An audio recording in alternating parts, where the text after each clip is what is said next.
बिल्कुल। और यादवेंद्र दत्त मिश्रा जो कह रहे हैं, शर्मा मैं देख नहीं पा रहा हूँ चूंकि भी, लेकिन देखिए ये सही आप कह रहे हैं कि धैर्य धैर्य अभी भी है।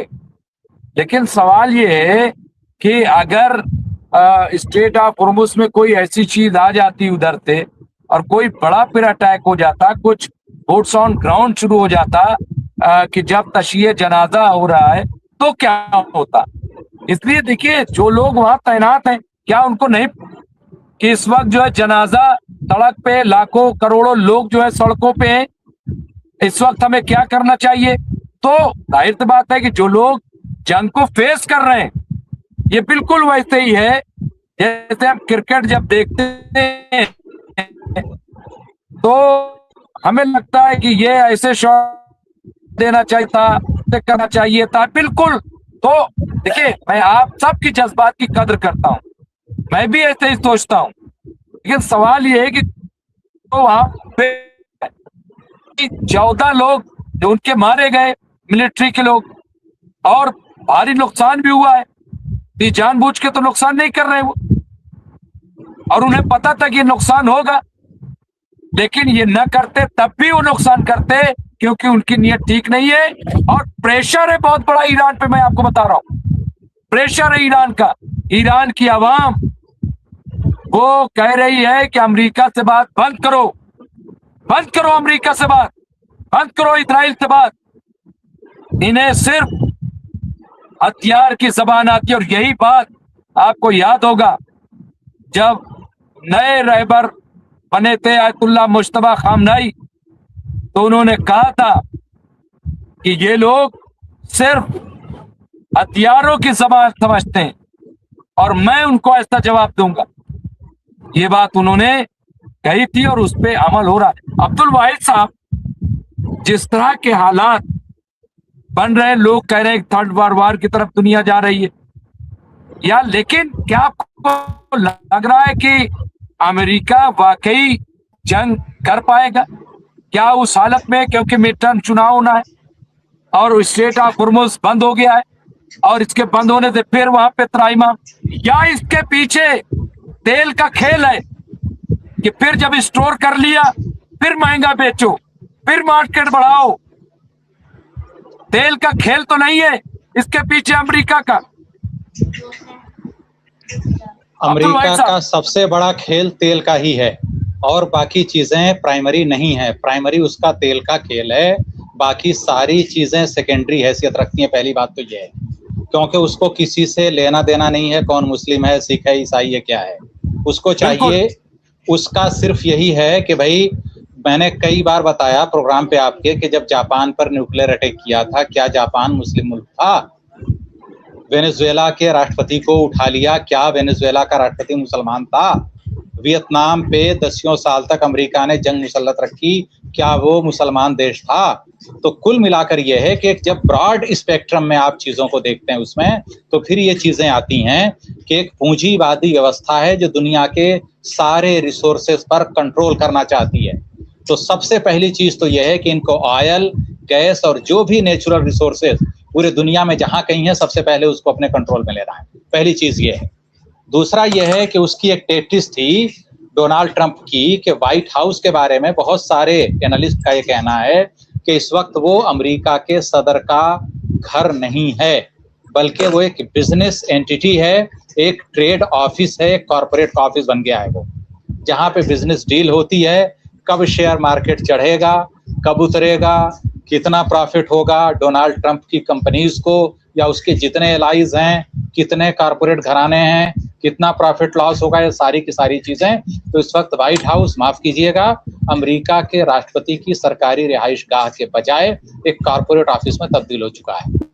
तो ये जो है, दूसरी चीज क्या है कि ईरान के अंदर जो अवाम सड़कों पर हैं, तदफीन के अंदर या फिर जुलूस जनाजा में, और इसमें जो लोग नजर आ रहे हैं, ये सारे के सारे अमेरिका की नींद उड़ा रहे हैं। अमेरिका को ये था कि हम तख्ता पलट कर देंगे, अवाम खिलाफ है, क्लेरजी वगैरह इनके दिन गिने जा चुके हैं। लेकिन जब उन्होंने लाखों लोगों को सड़क पर देखा तो वो हवाश बाख्ता है, उनको समझ में नहीं आ रहा है कि क्या हुआ है। तो एक अहम चीज ये है। दूसरे ये कि जिस तरह से करबला में, नजफ़े अशरफ में भी जो है जनाजा गया और वहां पे जो लोगों का हुजूम था जिस तरह से, तो मैं शुरू से ही बोल रहा हूं, बहुत सारे लोग इस बात को नहीं मानते। देखिए, ईरान को उतना मजबूत होना पड़ेगा कि आप उस नहज पर आए कि आप प्री एम्प्टिव स्ट्राइक कर सकें। जब तक आप उस नहज पर नहीं आते, जब तक आप दिफाई जंग करेंगे, दुश्मन इसी तरह आप पर अटैक करता रहेगा। बड़ी खबर आई है अब्दुल वाहिद साहब, रोकूंगा। ब्रेकिंग खबर, जयदीप सिंह मुंडेला साहब ने ब्रेकिंग खबर दी, F-16 पर गिराया ईरान ने। ये ताजा खबर है, बड़ा हमला करने जा रहा था अमेरिका, F-16 को मार गिराया ईरान ने। ये इस वक्त की ब्रेकिंग खबर मैं दे रहा हूं। इस वक्त जयदीप सिंह बुंदेला साहब हमसे जुड़े हुए हैं और उन्होंने ये खबर दी है। इसके अलावा जायनिस्ट बड़े फ्रस्ट्रेशन में हैं।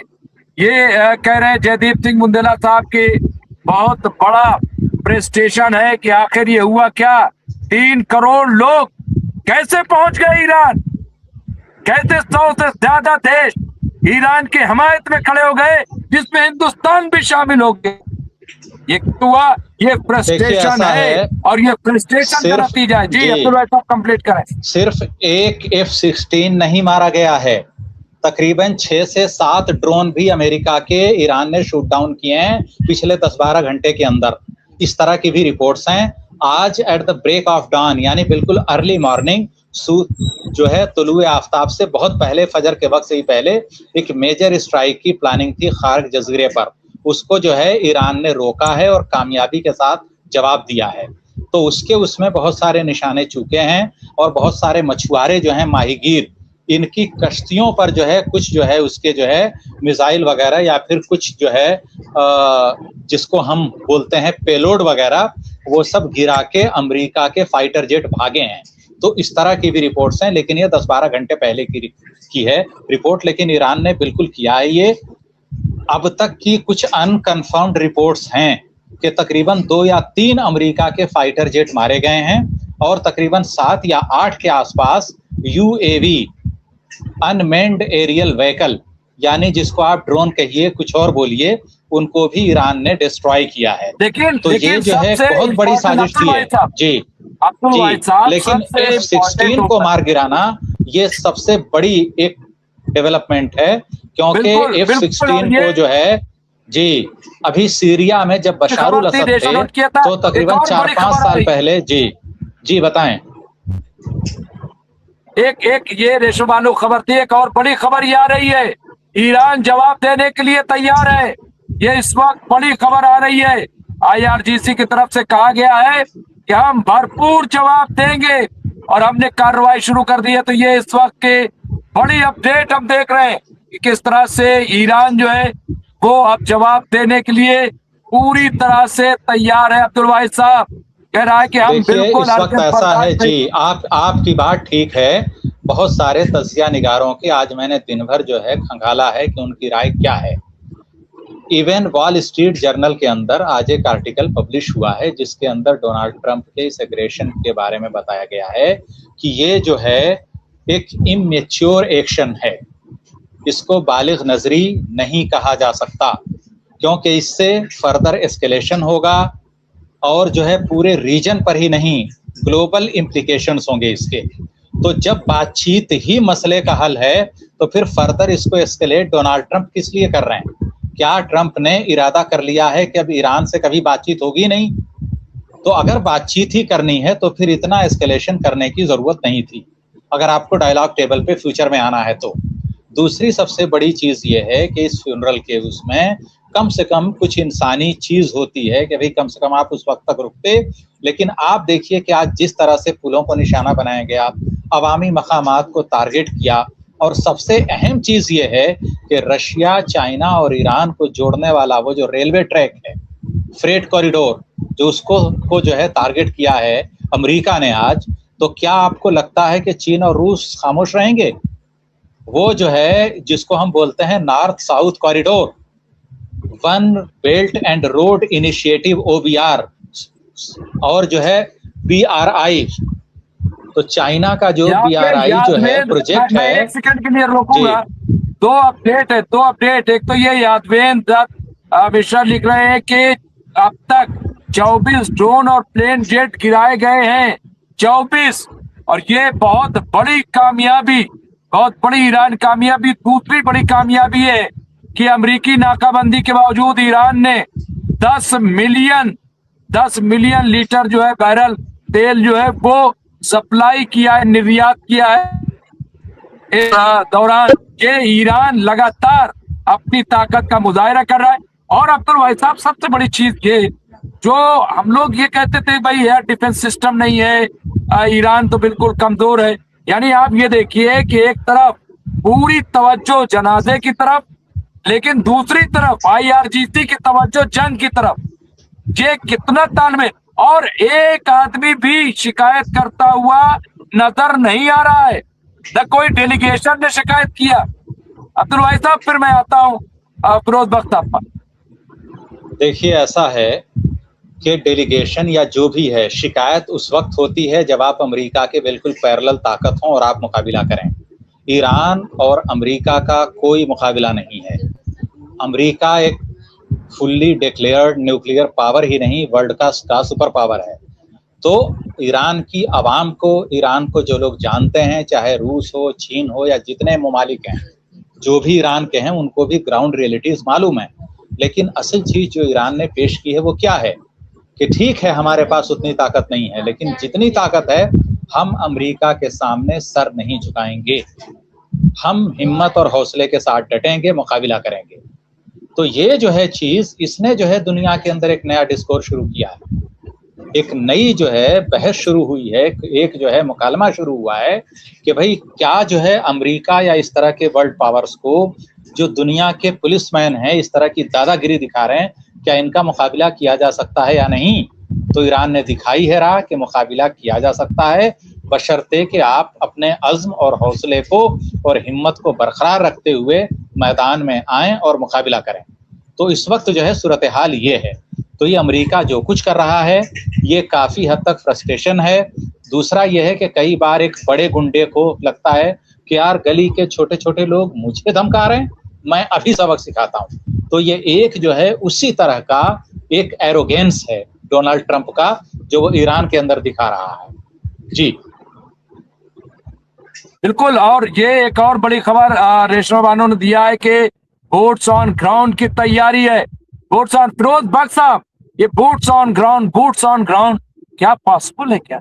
आप देखिए, मैं एक चीज कहता हूं कि आप देखिए 3 साल होने को आए, क्या हिजबुल्लाह खत्म हुई? हमास खत्म हुई? अभी रिपोर्ट आई कि 16,000 वाली हमास की टुकड़ी आज 20,000 से ज्यादा। ये तो उन एजेंसियों ने दिया है जो ये कहती है कि खत्म हो गई हमास, ये वो कह रहे हैं कि 20,000 अब भी हैं। और 20 लाख की फौज अंसारुल्लाह हौती की, अब तो शाबी इराक, उनके पास भी यह भी रिपोर्ट आई कि 2.5 लाख की फौज मौजूद है। ये बूट्स ऑन ग्राउंड की बात करते हैं क्या? बूट्स ऑन ग्राउंड तो ये लेबनान पे नहीं कर पा रहे, बूट्स ऑन ग्राउंड ये जो है अभी तक गाजा में नहीं कर पाए, एयर स्ट्राइक में तो मारते हैं, बूट्स ऑन ग्राउंड कहाँ है? तो ये ईरान में क्या ये शेख चिल्ली का ख्वाब है या क्या है? रोज बख्ता, बूट्स ऑन ग्राउंड कैसे? जी देखिए, ऐसा है, it is easier said than done. जहां तक बात है boots on ground, boots on ground के लिए बड़ी जबरदस्त प्लानिंग चाहिए है। अगर आप किसी टुकड़े को उतारते हैं, ठीक है, 12 घंटे बाद उसे खाना चाहिए होगा, उसे टॉयलेट चाहिए होगा, उसे नहाने धोने की जगह चाहिए होगी, यह चलिए छोड़ दीजिए। तो दूसरी चीज यह है कि ठीक है, आप चॉकलेट्स लेके, ड्राई फ्रूट्स लेकर के सब कुछ कर सकते हैं चंद घंटों के लिए। बूट्स ऑन ग्राउंड में जो है वहां आपको सपोर्ट करने वाले ग्राउंड पे होने चाहिए। ठीक है, इन्होंने 6.5-7 लाख फौज उतारी थी अपनी इराक में। उसके बाद वहां इन्होंने फौज उतारने के बाद इन्होंने बहुत सी जगहों को अपने फेवर में लिया था, तब जाकर के इन्होंने जो है सद्दाम हुसैन को ये गिरा पाए थे। ठीक है, तो बूट्स ऑन ग्राउंड का अब मुझे तो कोई जो है शाखसाना सच होता दिखाई नहीं दे रहा है। और बूट्स ऑन ग्राउंड मैं बता दूं आपको, लेबनान में भी नहीं हो पाएगा, लबनान में बल्कि आज मेरे पास एक खबर आई थी कि हिजबुल्लाह ने एक कह दिया है इसराइल वासियों से कि ना सर बचेगा ना छत बचेगी, तुम अब सेफ जगहों पे चले जाओ। कुछ तो होगा ना हिजबुल्लाह के पास, ऐसी थोड़ी हिजबुल्लाह कह देगा। तो ये लोग जो हैं ये शोरापुश किस्म के लोग हैं, जालिम लोग हैं, इनकी कोई चीज समझ में नहीं आती। और ये कम से कम इनको इतना तो रुकना चाहिए, है ना। आपकी बात ये भी ठीक है, अब ये हकीकत है नहीं है, लेकिन एक पॉसिबिलिटी आपने बताई कि हो सकता है उन 3 जहाजों में कुछ ऐसा खतरनाक जो है मंसूबा हो, कुछ माल हो ऐसा कि जो वो हॉर्मुज के जरिए ईरान के ऊपर आके उसके जो बॉर्डर है वहाँ का बंदर अब्बास वगैरह, वहाँ कुछ वो अटैक करते, ये कुछ भी हो सकता है। इन लोगों से कोई बैद नहीं है, ठीक है ना। लेकिन जो भी है, अब ईरान को इन्होंने हल्के में ले लिया है। ईरान बड़ी सख्त जंग मतलब लड़ रहा है, अपनी एग्जिस्टेंस की जंग लड़ रहा है, और बड़ी ईरान ने समझिए कि दिल गुर्दे से मतलब ये है इस जंग को लड़ने का फैसला किया है, और लड़ेगा और आखिरी दम तक लड़ेगा। आपको पता होगा कि ईरान इससे पहले भी 8 साल अमेरिका से जंग लड़ा है। ईरान इराक की जो लड़ाई है वो इराक के और ईरान के बीच में नहीं थी, वो ईरान और अमेरिका के बीच में थी। सारा सपोर्ट अमेरिका उसको वहां से दे रहा था, लेकिन ईरान उसको भी सरवाइव कर गया, और वो अब से काफी पहले का मामला था। और उसके बाद भी देखिए, मैं आपको बताऊं, 15 साल पहले के एक अखबार में, उर्दू अखबार में, एक एडिट पेज पे मैंने मजमून में ये पढ़ा था, तीसरी मर्तबा हवाला दे रहा हूँ उसका। तो मुझे मतलब वो चीजें जो 15 साल पहले छपी हैं, आज किस तरीके से सामने उनकी सच्चाई हकीकत खुल के आ रही है। उसमें खमेनाई सीनियर साहब ने ये बात कही थी, यानी जो सालारे समझिए कि ईरान है, उन्होंने ये कहा था कि अमेरिका किसी किस्म की भी बेवकूफ़ाना हरकत से बाज आए, और अगर उसने कुछ इस तरह की शरारत की तो ईरान उसको बड़ा सख्त जवाब देगा। ये बात कब की है? ये बात है 11 साल 2011 की। 2011 कितने साल हो गए, लगा लीजिए 15 साल पहले की। तो ठीक है, इन्होंने ईरान पे अटैक किए हैं, ईरान को बहुत नुकसान पहुंचा दिया है साल भर में। लेकिन अगर ये सोच रहे हैं कि हम अटैक कर करके ईरान को गिरा लेंगे, ईरान के तेल पे कब्जा कर लेंगे, उसकी हुकूमत पे कब्जा कर लेंगे, ये ऐसा नहीं कर सकते, क्योंकि ईरान के अवाम आखिरी दम तक ईरान के साथ हैं। लिहाजा जो भी ये प्लान बना रहे हैं, ये जितने भी शैतानी दिमाग हैं, चाहे वो ट्रम्प हो, चाहे वो नेतन्याहू हो, या जो भी इनके हवारी और हिमायती हो, अब ये जो जंग है ये अब काफी आगे जा सकती है।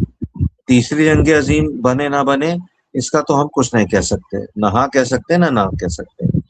लेकिन मैं समझता हूं कि ट्रम्प ने ईरान के ऊपर इस किस्म का हमला करके, और इस दौर में हमला करके कि जब उनके रहबर आजम की तदफीन भी नहीं हुई थी, अरे तुम इतना तो सब्र कर लेते।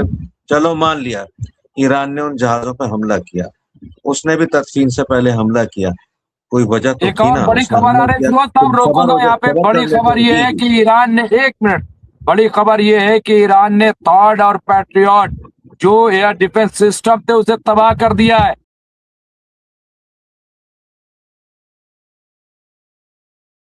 एरो 1, एरो 2, ये सब, और यहाँ पे थॉड को भी ईरान ने डिस्ट्रॉय किया। ये इस वक्त बड़ी खबर आ रही है। ये फिरोज साहब कंटिन्यू करें। देखिए, आप तो कह रहे हैं कि गालिबन एक F-16 तबाह हुआ है, और खबरें ऐसे भी आ रही हैं, 3 की भी आ रही हैं। बाहर सूरत एक तो हुआ ही हुआ है, और उसमें जो उसका पायलट था, कॉकपिट से वो तो एयरलिफ्ट के जरिए वो तो कूद गया, लेकिन जहाज जो है धू-धू करके वो जल गया पूरा। तो ये एक शदीद रंग ले रही है जंग इस वक्त, और ट्रम्प को ये बात समझनी चाहिए कि उसने ईरान को एक बहुत गलत मौके पर छेड़ दिया। अरे तुमने रहबर आजम को खत्म कर दिया, रहबर आजम की फैमिली को खत्म कर दिया, उनकी नवासी को खत्म कर दिया 14 महीने की। तुम्हें पता नहीं वो लोग किस तरह के फुके बैठे हैं, अपने ऊपर बड़ा बड़ा जबर करके बैठे हुए हैं। अगर ईरान इस वक्त फट पड़े तो ना जाने पूरे वेस्ट एशिया की क्या हालत हो। ईरान बड़े कंट्रोल से चल रहा है। ईरान ने जो मेहनत करी है इस जंग की, ईरान को पता था ये जंग उसके ऊपर थोपी जाएगी। 15 साल पहले भी थोपी जा सकती थी कि जब कोई और अमेरिका का प्रेसिडेंट था। अमेरिका के सारे प्रेसिडेंट एक जैसे होते हैं, ठीक है। हर प्रेसिडेंट ईरान का और मुसलमानों का दुश्मन रहा है।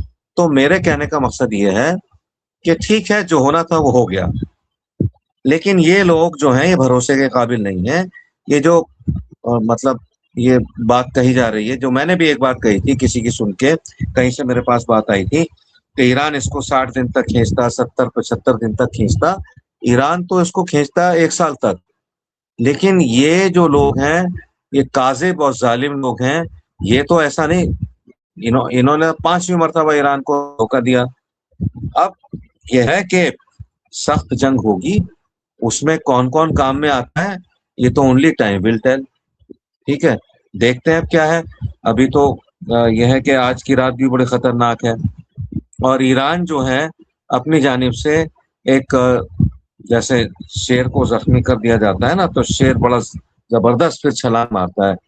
ईरान क्या करता है, लेकिन ये सब तबाह बर्बादी, तबाही बर्बादी, ये सब मारा मारी, ये सब कोई अच्छी चीज नहीं है, चाहे किसी भी जानिब से हो। लेकिन किसी भी में ईरान नहीं आता है। ईरान ने तो कुछ अपनी जानिब से किया ही नहीं है।